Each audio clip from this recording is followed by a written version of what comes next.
¿Cómo están? Buenos días, mis amados hermanos. Les saluda el anciano Leonardo Tello de la Misión Bíblica Bautista Dulos y profesor del curso de Santiago. Estamos ya en nuestra tercera lección y el día de hoy vamos a estar viendo lo que es Santiago capítulo 1, versículo 19 al 27. Para poder examinar las escrituras, yo les voy a pedir que por favor puedan ir a ese pasaje. Ya para esto la lección ha sido enviada al grupo de WhatsApp para que cada uno de ustedes pueda revisarlo y las anotaciones adicionales que también hemos colocado allí.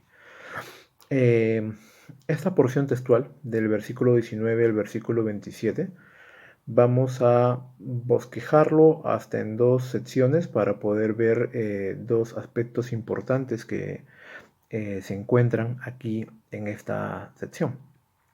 Ya lo que hemos visto anteriormente básicamente ha sido el hecho de las pruebas que se han observado aquí, las pruebas y las tentaciones, que era la segunda lección, y eso ya habíamos hablado con antelación ya, y hemos visto acerca de lo que Santiago nos dice. Ahora lo que vamos a revisar es en esta oportunidad que nos toca ver este pasaje, es básicamente Santiago en la primera parte va a hablar acerca del aire y después él va a estar hablando de unos distintivos que corresponden al que es cristiano, al que es creyente, y vamos a revisarlo poco a poco.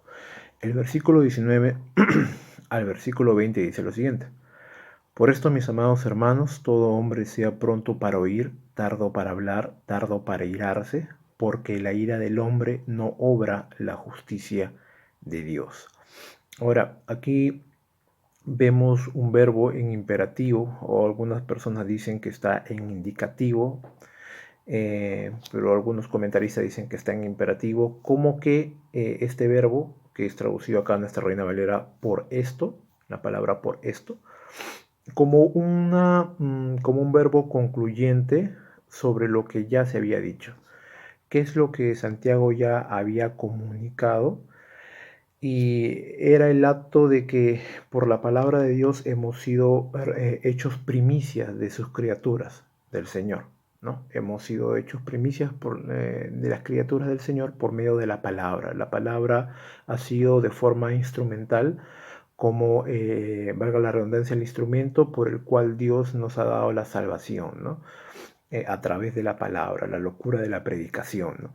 Entonces lo que está diciendo aquí Santiago es: por esto, ahora que hemos sido salvados por la palabra, dice, mis amados hermanos, y dando otra vez ese saludo cálido de parte de Pablo como pastor a los hermanos en la fe, a pesar de que estos puedan haber caído en tentaciones o haber tornado la prueba que ellos han estado viviendo en tentaciones.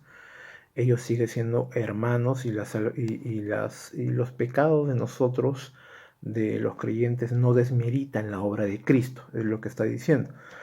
Entonces, por esto, concluyendo, ¿no?, a lo que había dicho anticipadamente, mis amados hermanos, todo hombre sea pronto para oír, tardo para hablar, tardo para airarse. Y aquí hay algo bastante interesante, aunque por ejemplo Carballosa ve hasta tres exhortaciones, lo que realmente veríamos aquí es solamente un verbo en imperativo, ¿no? Y el verbo se encuentra en la palabra sea pronto para oír, ser, del verbo ser, ¿no? ¿Qué es lo que está pidiendo Santiago? Santiago está pidiendo que seamos, dice, prontos para oír, tardo para hablar, tardo para irarse. Aunque pareciere que hubieran tres verbos ahí, realmente en la estructura gramatical griega solamente aparece como verbos el acto de oír y el acto de hablar. Airarse no viene a ser un verbo en la estructura gramatical. Así que, ¿cómo podríamos traducir ese pasaje? Bueno, primero comencemos por partes. Cuando habla de oír, se refiere al de griego tachus, que significa rápido. La persona creyente debiera ser rápida para oír, dice, ¿no? No debe ser una escucha accidental, no debe ser algo que oímos nada más, sino que debe de haber la predisposición a oír. En este caso, ¿qué es lo que debiéramos oír? Si revisamos el contexto y nos ceñimos a él, lo que Santiago está pidiendo que oigamos, o en ese caso a los hermanos está pidiendo que oigamos, es la palabra de Dios, que él viene ya detallando en los versos anteriores, ¿no? Lo que está hablando acerca de la perspectiva correcta acerca de las pruebas, y Santiago les está pidiendo a los hermanos que ellos sean prontos, inclinados, predispuestos a oír lo que Santiago tiene que decirles, ¿sí? Lo que Dios tiene que hablarles a través del libro de Santiago. Así que el mandato es ser sensibles a la voz de Dios. Por el contrario, debiéramos ser tardos para hablar. Ahí en la estructura griega, la palabra bradus, ¿no? Que es bradus eis ho lelasei, ¿no? Y bradus eis orgen, ¿no? Que es tardo para hablar, tardo para airarse, dice, significa lento, lentitud. Y no está hablando de una incapacidad de hablar lentamente o hablar torpemente, sino está hablando de la actitud más que de una incapacidad. No está hablando de la incapacidad de hablar lentamente como alguien tuviera, como que si alguien tuviera la lengua torpe para poder comunicar algo, sino la actitud en la que la persona habla. Carballosa dice, la idea que trata aquí Santiago es tardo para comenzar a hablar y no tardo en el proceso de hablar. Robertson también dice algo muy similar, dice, lento para comenzar a hablar y no lento mientras se hable. Así que lo que tiene que ver, lo que está diciendo Santiago aquí es la forma, o sea, hay una contraposición, ¿no? Tenemos que ser predispuestos a oír mientras que callemos para hablar. Ahora, ¿está mal hablar? Ahora, lo que está diciendo Santiago no es que esté mal hablar, sino que el problema radica en hablar enojado. Realmente, si quisiéramos poder entender básicamente lo que se dice en esa oración, es Santiago lo pone en la estructura griega de tal forma de que nos señala que debemos oír la palabra de Dios, ser predispuestos a escuchar la palabra de Dios y callar en vez de hablar ligeramente mientras estamos enojados, ¿sí? Porque eso es lo que dice básicamente en el texto griego. Cuando vemos el término orgue, que es ahí airarse, en nuestra Reina Valera, la palabra orgue es traducido como ira, y esto es una ira que se inflama hasta llegar al punto de la hostilidad, ¿no? Una ira, y ahí justo en la ficha vamos a ver una comparación entre orgue y timos, que también es una palabra, significa ira también, pero tiene otra acepción, y eso lo pueden revisar ustedes ahí, hermanos. Pero lo que está diciendo Santiago es tener sensatez para oír antes de hablar. ¿Por qué? Porque cuando uno habla enojado, habla cosas que no quiere decir, no nada santo. Lo que está diciendo aquí es que la ira desmedida nubla el buen juicio y entorpece la mente y afila la lengua para hablar cosas que no son correctas y obviamente cosas que no edifican al cuerpo de Cristo y obviamente no glorifican a Dios. Podríamos recordar, por ejemplo, el ejemplo de Naamán cuando Eliseo le dijo que se vaya a bañar al Jordán y Naamán dijo, Abán y Farfar no son mejores ríos, dice, y se enojó, ¿no? Decimos cosas cuando estamos enojados, ¿no? Por ejemplo, Moisés también golpeó la peña estando enojado y no entró a la tierra prometida. Podemos enlistar muchos ejemplos, pero básicamente lo que está diciendo ahí Santiago es que no hablemos enojados. ¿Por qué razón? No va a dar la razón, dice, porque en la ira del hombre no obra la justicia de Dios. Ahí también coloqué una curiosidad bastante interesante, que es por qué Santiago cambia de la palabra antropos de lo que es hombre para referirse a tanto a varón y a mujer, y después cambia al término Agner, que significa hombre varón, ¿no? Y bueno, ahí ya lo van a poder revisar, que es bien interesante, y también hay unas anotaciones ahí importantes que revisar, sobre todo para los que somos varones. Pero lo que está diciendo Santiago y el sustento de su argumentación es que en la ira del hombre, dice, no obra la justicia de Dios. ¿A qué se refiere con eso? Que la idea de ser lentos para hablar mientras estemos airados es porque en la indignación del hombre no obra Dios. Dios no podemos obrar cosas justas, o Dios no puede guiarnos, o Dios no puede tomar el control de nuestras vidas, porque perdemos el dominio propio justamente en esos momentos en que solemos estar enojados. Hay una pregunta que dice ahí, ¿cómo pues Dios podría dirigir o controlar nuestros labios en esa situación si en vez de dominarnos por el Espíritu Santo, somos dominados por la ira? Así que en síntesis, el actuar santo que evidencia la vida regenerada no puede dejarse ver cuando el hombre se abandona a manos de la ira. Así que hermanos, esto es lo que básicamente nos enseña la palabra de Dios en esta primera sección. Tenemos que ser predispuestos a oír, porque cuando estamos enojados y hablamos en enojo, Dios no puede obrar de forma justa a través nuestro, ni tampoco nosotros podemos hacer cosas justas y agradables delante de Dios en nuestra ira. Así que en el contexto de la prueba, lo que estaban haciendo los hermanos es airarse contra Dios y despreciar la palabra de Dios. Por eso que la exhortación fuerte de Santiago en el contexto de la prueba para los hermanos es que no se llenen de enojo sus corazones para hablar deliberadamente cosas contrarias a la voluntad de Dios, sino que se sienten a oír la palabra de Dios que estaba siendo expuesta por Santiago. Ahora, esto nos lleva al siguiente encabezado que utiliza Santiago para hacernos entender que no solamente basta con oír, sino también con hacer.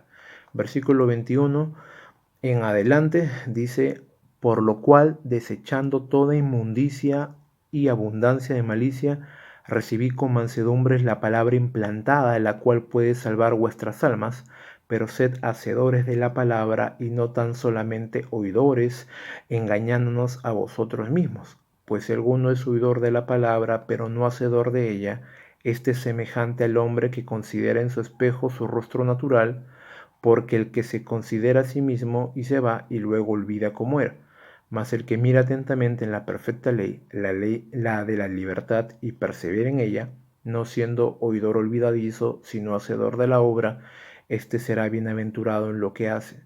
Si alguno se cree religioso entre vosotros y no refrena su lengua, sino que engaña su corazón, la religión del tal es vana. La religión pura y sin mácula delante de Dios, el Padre, es esta: visitar a los huérfanos y a las viudas en sus tribulaciones y guardarse sin mancha del mundo. Ahora, lo primero que nos va a enseñar y va sobre argumentar Santiago es lo siguiente. Lo primero que va sobre argumentar Santiago es lo siguiente. Él ha hablado que es necesario no hablar airados ni deliberadamente cosas que no debemos de decir. Por ejemplo, ¿no? Algo que podemos inferir que dijeron los hermanos en el contexto de la prueba es que Dios era el culpable de las cosas que le pasaban. Por eso que vemos en los versos anteriores que Santiago le dice, pero cuando sean tentados no digan fui tentado de parte de Dios, porque Dios no puede ser tentado por el mal ni él tienta a nadie, dice. Entonces, si seguimos la línea de pensamiento de Santiago, lo que vemos es que la prueba de los hermanos se había convertido en tentaciones ya para pecar y persistir en la maldad o en el pecado o retroceder. Entonces, Lo que le dice Santiago es primero, siéntense, cálmense, escuchen la palabra de Dios y dejen de hablar en enojo. Lo segundo que va a desarrollar Santiago aquí es, ok, ahora que están en esa actitud predispuestos a oír, es necesario que hagan algo. Identifiquen el pecado que hay en sus corazones y se desechen de él. Por eso dice, por lo cual desechando toda inmundicia y abundancia de malicia, dice. Y la palabra desechando viene del griego apotemenoi, que significa poner fuera. El apóstol Pablo, el apóstol Pedro utilizan esa misma palabra griega que básicamente tiene que ver con el acto de despojarse del vestido para desnudarse, ¿no? Quitarse los harapos para dejarlos a un lado y vestirse con ropas nuevas. Y lo que usa Santiago, Pedro y Pablo, lo que está diciendo ahí es que tenemos que desecharnos de el ropaje o los harapos del pecado, que son inmundicias, que son la maldad, para tener la actitud de recibir, dice, con mansedumbre la palabra implantada, dice, que puede salvar vuestras almas. Ahora, eh, ¿qué más notamos aquí? Habla de acerca de recibir con mansedumbre y es la forma o la condición en la que debe de estar nuestros corazones para recibir la palabra de Dios. Es el contraste entre la ira y si nota usted, primero dice sean lentos para la ira, ¿no? Y esto es un contraste con lo que está diciendo ahora recibe con mansedumbre, ¿no? Porque por un lado ellos están irados, pero Santiago les está pidiendo que se sienten y sean mansos, modelables en recibir la palabra, la palabra de Dios. Robertson le llama oír con docilidad, o sea, ser dóciles en el acto de oír la palabra de Dios. Es necesario que el corazón esté libre de pecado para poder sembrar la palabra de Dios. Es algo que también, si usted revisa Primera de Pedro, capítulo 2, versículo 1 y 2, ¿no? Ese versículo está mencionado que dice, desead como niño recién nacido la leche espiritual no adulterada, pero lee el versículo 1 y habla, y desechad también, ¿no? El pecado, la molicia, todo tipo, toda especie de mal tiene que ser desechado para que la palabra de Dios se implante. Así que algo que enseña aquí Santiago es despójate, y eso también lo usa Pablo en Colosenses, en Efesios, ese término, apotemonai, ¿no? Usa ese término desecharse para dejar a un lado el pecado y ser revestido del nuevo hombre, ¿no? Dice Pablo, pero en este caso Santiago dice, desecha el pecado para que recibas eh, con mansedumbre la actitud correcta de ser dóciles, la palabra de Dios implantada, dice. Ahora, esto es algo bien interesante porque había una pregunta que deja en el aire el acto de cómo puedes recibir algo que está implantado. Y, y se refiere al hecho de que por la palabra de Dios hemos sido salvados, esa ya palabra ha sido implantada, pero sin embargo, esto es un acto continuo que debe de suceder siempre, ¿no? No solamente el día que escuchamos la palabra y creímos, ese es el día en que la palabra fue implantada, pero esta palabra tiene que dar su fruto, así que habla también del hecho de que fue sembrada, pero que esta tiene que dar fruto a lo largo del tiempo, ¿no? Tiene que dar, eh, tiene que producir un cambio a lo largo de nuestra peregrinación, como dice el apóstol. Así que sigamos viendo algunas cosas más. Yo desarrollo una pregunta ahí en el hecho de cuando vemos el acto de salvar nuestras almas, en esa frase, ¿a qué se refiere con salvar nuestras almas? Está hablando teológicamente de la salvación por la fe, de que está mencionando Santiago. Bueno, ahí tratando de investigar, de leer un poco y de ver el texto, puedo llegar hasta dos conclusiones a lo que se refiere Santiago. La primera es que la palabra de Dios nos da sabiduría, nos provee sabiduría que nos salva del camino incorrecto, de las malas decisiones, del pecado. Y sabiendo que Santiago ha sido muy influenciado por la sabiduría de los proverbios, ¿no? La literatura sapiencial, podemos inferir que Santiago también tenía esto en mente, ¿no?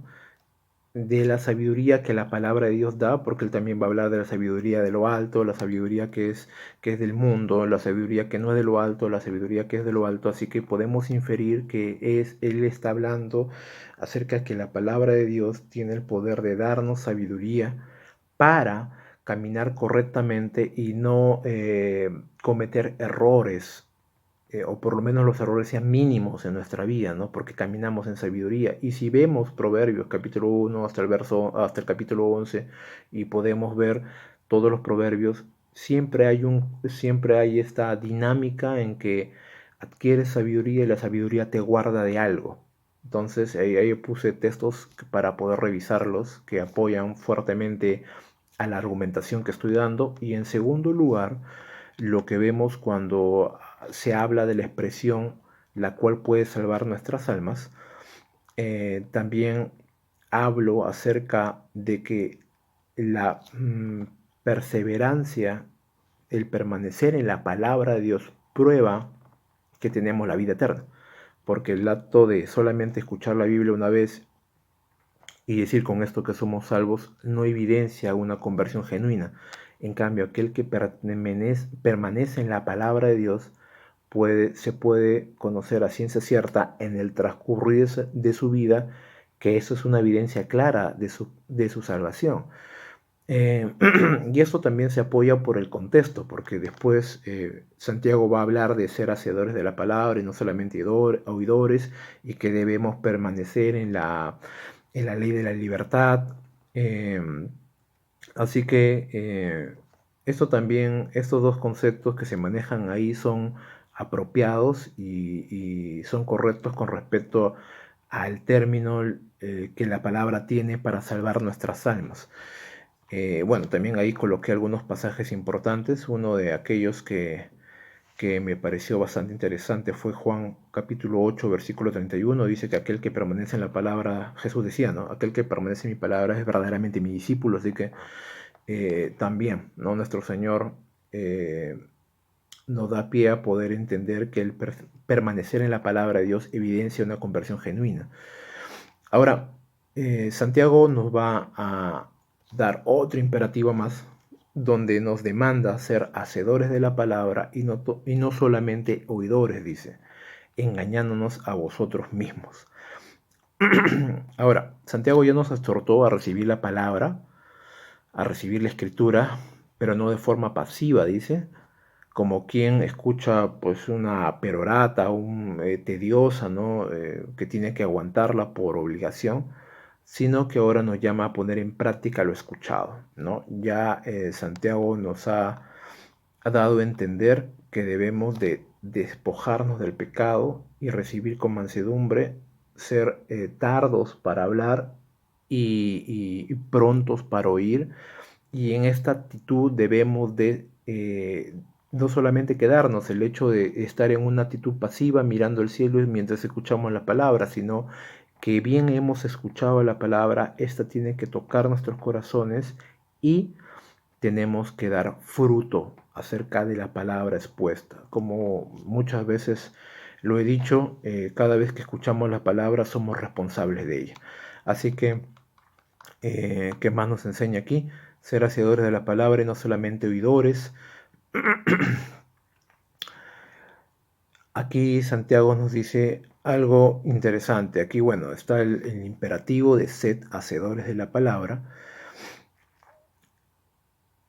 Y bueno, obviamente nos dice de llevar a práctico la palabra de Dios, porque esto puede producir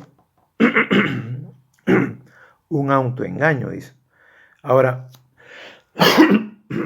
la palabra ahí como engaño es un término griego bastante largo.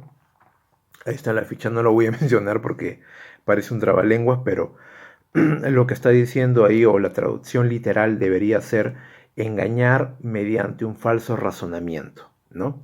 Engañar mediante un falso razonamiento. ¿Qué puede pasar? Puede pasar que el simple hecho de oír la palabra de Dios podemos nosotros creer que con eso es suficiente.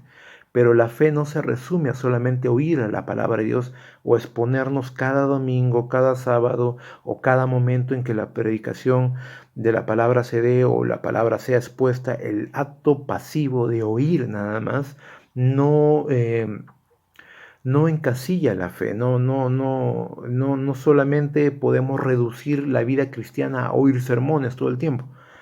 La Biblia nos enseña claramente a llevar la fe en acción, ¿no? Lo que hemos oído tenemos que llevarlo a práctica. Por eso dice, ser hacedores, no solamente oidores. Santiago no está diciendo que no oigamos la palabra de Dios. Está bien, tenemos que oírla, porque por ella viene la fe. Pero también, acompañado del oír con predisposición, tenemos que poner en práctica lo que oímos. Si la palabra nos reta, tenemos que ir hacia adelante. Si la palabra nos confronta, tenemos que cambiar. Si la palabra nos anima, tenemos que creer. Y así sucesivamente, hermanos. Así que el imperativo es urgente. ¿Cómo se da ese engaño? Bueno, Santiago va a ilustrarlo con una metáfora interesante. Dice, porque si alguno es oidor de la palabra, pero no hacedor de ella, este es semejante al hombre que considera en un espejo su rostro natural, porque él se considera a sí mismo y se va y luego olvida cómo era, dice. Ahí vemos otra vez la contraposición, ¿no? De el oidor, que es en el griego acrobatáes, y el hacedor, ¿no? Que es poietes, ¿no? El que escucha y el que hace, ¿no? Y Santiago dice claramente, si alguno solamente oye nada más, pero no trae a cumplimiento, no ejecuta lo que escucha, dice, es semejante a, y ahí comienza la metáfora que él desarrolla. ¿Cuál es esa metáfora? Dice un hombre que se considera un espejo su rostro natural, dice, él se ve a sí mismo y después se va y olvida cómo era. Barclay tiene un comentario interesante acerca de esto y lo quiero leer. Está en la ficha también, pero lo voy a leer para aquellos que ven el video. Y dice, Santiago dice que esa persona es como la que se mira en el espejo. Los espejos en aquellos tiempos no se hacían de vidrio, sino de metal pulimentado, como aquel que mira en una cuchara su reflejo, algo así.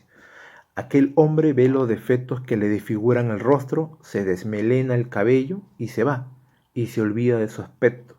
Así que no hace nada para mejorar. Al escuchar la palabra de la verdad, se le revela a uno cómo es y cómo debería ser. Ve lo que está mal y lo que tiene que hacer para remediarlo. Pero si no hace más que oír, se queda como estaba y no le ha servido de nada. Santiago nos recuerda que lo que oímos en la iglesia lo tenemos que vivir fuera o no tiene sentido que lo oigamos, dice. Interesante.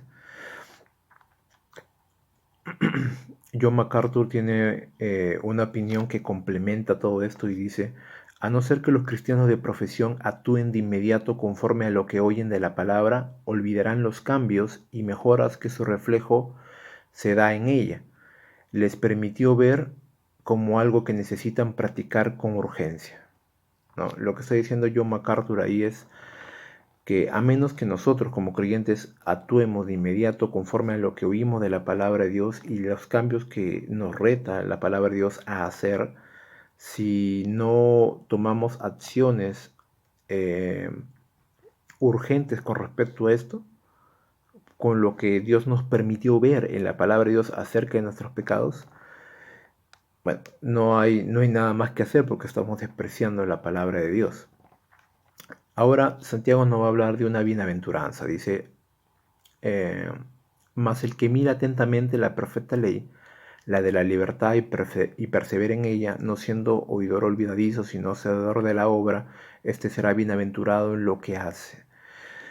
Bueno, los espejos del pasado nos brindaban un reflejo que no era tan claro. Sin embargo, la palabra de Dios promete sí darnos a conocer lo que realmente somos. La palabra de Dios tiene ese poder de reflejar como un espejo pulido y limpio nuestros errores más garrafales, nuestros pecados más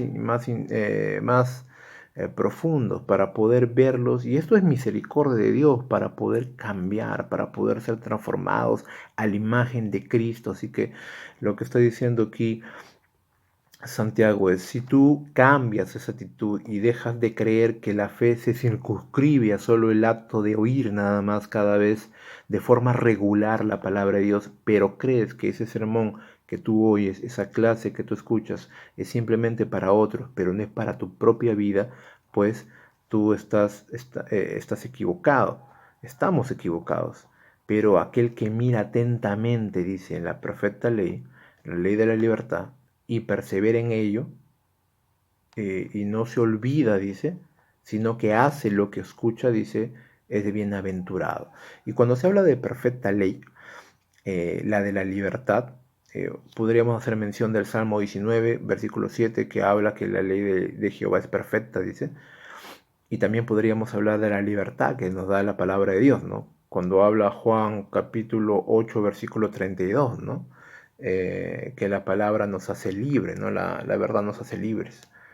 Entonces podríamos pensar en estas cosas mientras entendemos a qué se refiere Santiago a la perfecta ley. No está hablando del Pentateuco, no está hablando de solamente esos 5 libros o de la Torá, ¿no? Está hablando de todo el consejo de Dios y que esta es la perfecta ley. ¿Por qué? Porque trae la libertad, porque la palabra de Dios nos muestra la gracia de Dios, ¿no? Que es en Cristo Jesús. Así que cuando contemplamos a ella y la vemos sin desmayar, somos bienaventurados. La palabra bienaventurado viene del griego Macarios, es el mismo término que se usa en el Sermón del Monte en el capítulo 5, todos los 10 primeros versículos se usa ese mismo término Macarios, que significa buenaventura, ser dichoso, ser feliz. No somos felices. En el mismo Salmo 19 dice que hay gran galardón para aquellos que guardan la palabra. Y es muy cierto, hermanos. Tenemos que guardar la palabra y mirar atentamente a ella porque cuando la miramos atentamente a ella es para beneficio nuestro. ¿Qué más? Dice, si alguno se cree religioso entre vosotros y no refrena su lengua, sino que engaña su corazón, la religión del tal es vana. La religión pura y sin mácula delante de Dios Padre es esta, visitar a los huérfanos y a las viudas en sus tribulaciones y guardarse sin mancha del mundo. ¿Qué es lo que está diciendo ahí Santiago? Eh,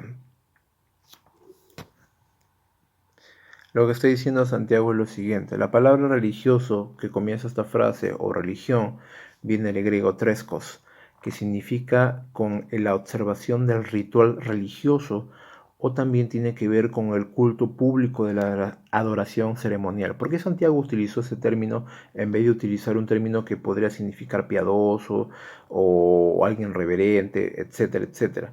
¿Por qué? Porque lo que quiere hacer Santiago es una distinción entre la religión vacía y fría, que solamente se ocupa de aspectos externos en vez de los aspectos internos o las cosas que realmente valen. ¿Sí? Eso es lo que está diciendo Santiago allí. Si alguno se cree religioso y solamente ve los aspectos externos, pero no refrena su lengua, dice, está autoengañándose y esa religión no vale absolutamente de nada. Su profesión de fe no vale absolutamente de nada. Nuestro Señor Jesucristo lo decía claramente en Mateo capítulo 12, versículo 34, ¿no? Por nuestras palabras vamos a ser conocidos, de la abundancia del corazón habla la boca. Así que cuando se refiere a no refrenar su lengua, Santiago está usando un término en griego, no te lo voy a leer también porque es muy largo, parece un rompecabezas, pero lo que tiene que decir ahí es a que utiliza esos cabestros que usan los caballos para las riendas que usan los caballos, que le llaman brida. Santiago está diciendo, aquel que no tiene eso en su boca para cuidar su lengua, sino que escupe veneno y dice cosas hirientes y dice cosas ofensivas, lo único que está demostrando es que no tiene un corazón recto para con Dios y eso que es un autoengaño porque puede hacer mucha pompa de su profesión de fe o de su religión, pero sin embargo su corazón está lejos de Dios. Dice, esa es una religión vana. Esa incoherencia de tratar de mostrarle al mundo que estamos en Dios, pero sin embargo nuestro corazón está muy lejos de Él, es una incoherencia para Santiago y para todo aquel que tiene 2 dedos de frente y dice él, esa religión es vana. ¿Cuál es la religión real, pura, Dice él, la religión pura y sin mancha delante de Dios es esta. Dice, visitar a los huérfanos y a las viudas en sus tribulaciones y guardarse sin mancha del mundo. Lo que quiere decir básicamente es que hay dos rasgos importantes en la verdadera religión. Tan más que aspectos externos, lo intrínseco de la vida cristiana se reduce a dos cosas importantes. Primero, la demostración del amor en la misericordia y lo segundo, la pureza en la vida cristiana. ¿Sí? Eh, Carballosa dice lo siguiente acerca de la pureza. Dice, el creyente está en el mundo, pero no pertenece al mundo. Juan capítulo 17, versículo 11. Debe relacionarse con los seres humanos con el fin de evangelizarlos, pero no hacerse igual que ellos. Y no debe de amar las cosas de este mundo porque sabemos que las cosas de este mundo van a perecer, ¿no? Con los deseos de la carne, los deseos de los ojos, la vanagloria de la vida, todo eso va a perecer. ¿Cuál es, cómo deberíamos como cristianos, y eso en el contexto de los hermanos probados es ellos podían estar llevando o tratando de aferrarse a la religión que tenían ellos o al cristianismo y decir, pero nosotros hemos hecho esto, hemos hecho el otro, hemos ayunado, hemos orado, estamos yendo al templo o hemos orado mirando al templo, ¿no? Como lo hacía Daniel cuando oraba mirando a Jerusalén y decir, no, ya con eso es suficiente. Pero si dentro de su corazón hay ira, hay enojo, hay pecado, no pueden ufanarse de una religión que externamente es la correcta, pero internamente es falsa. Entonces, ¿eso que nos deja como enseñanza, hermanos? Que nuestra vida tiene que reflejar el amor de Dios y la santidad de Dios. Y que para poder tener un buen corazón, con respecto a la palabra de Dios es necesario desechar el pecado en nuestros corazones. Seamos prontos para oír la palabra de Dios, reprimir y tener dominio propio para no hablar cosas que a Dios le desagrada, porque ahí no obra Dios. Y no solamente quedarnos en el acto de oír, sino que todo lo que hemos recibido con gozo, así sea una exhortación de parte de Dios, ponerla en práctica para que solamente el Señor sea glorificado. Así que hermanos, no se pierdan los siguientes videos que vienen. Realicen los pasos, por favor, revisen la clase de esta semana y Dios me lo bendiga mucho y que el amor de Cristo sobreabunde en sus corazones. Chao.